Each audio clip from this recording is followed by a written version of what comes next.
আল্লাহ রাব্বুল আলামিন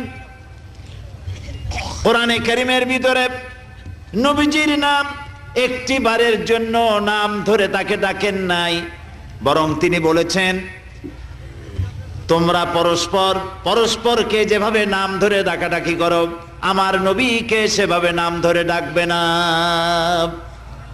আল্লাহ নিষেধ করেছেন আমার নবীর নাম ধরে ডাকবে না। সুবহানাল্লাহি ওয়া বিহামদিহি। এই পৃথিবীতে যত নবী আসছেন সমস্ত নবীরা হলেন এলাকা ভিত্তিক নবী, অঞ্চল ভিত্তিক নবী। এক এক এলাকার, নূহ আলাইহিস সালাম এক এলাকার, মুসা আলাইহিস সালাম আলাক এলাকার, দাউদ আলাইহিস সালাম আরাক এলাকার, এরকম এলাকা ভাগ ভাগ করা। কিন্তু মুহাম্মদ সাল্লাল্লাহু আলাইহি ওয়াসাল্লামকে আল্লাহ রাব্বুল আলামিন কোন এলাকার জন্য নবী বানান নাই।